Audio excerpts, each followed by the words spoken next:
భగవద్గీత 2వ అధ్యాయం 11వ శ్లోకం. శ్రీ భగవాన్ వాచ అంటే శ్రీకృష్ణ పరమాత్ముడు ఇలా చెప్తున్నాడు.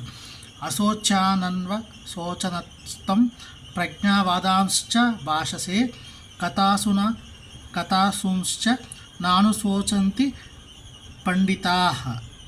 శ్రీకృష్ణ భగవానుడు ఇట్లా పలికారు. పాండిత్యంతో కూడిన మాటలు పలుకుతూనే నీవు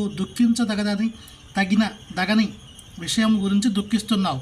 వివేకవంతులు జీవించి ఉన్న వారి గురించి కానీ మరణించిన వారి గురించి వారు దుఃఖించరు. భగవానుడు వెంటనే గురుస్థానాన్ని స్వీకరించి పరోక్షంగా మూర్ఖుడని పిలుస్తూ శిష్యుడిని బంధలిస్తున్నాడు.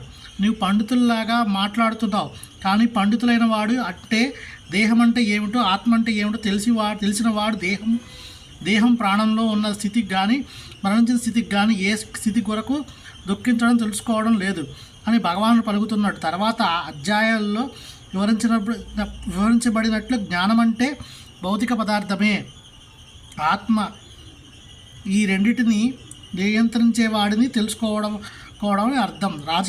రాజకీయాలు లేదా సామాజిక పరిస్థితుల కంటే ధర్మాన్ని ఎక్కువ ప్రాముఖ్యత ఇవ్వాలని అర్జునుడు వాదించిన భౌతిక పదార్థం ఆత్మ భగవంతుని గురించి జ్ఞానం ధర్మసూత్రం సముదాయం కంటే ఇంకా ఎక్కువ ముఖ్యమైనదిగా తెలుసుకోలేదు. అటువంటి జ్ఞానం లోపించిన కారణంగా తనను గొప్ప పండితుడిగా అతడు చెప్పుకోకుండా ఉండవలసింది. గొప్ప పండితుడు కాకపోవడం వలనే అతడు దుఃఖింపదగని విషయం గురించి దుఃఖిస్తున్నాడు.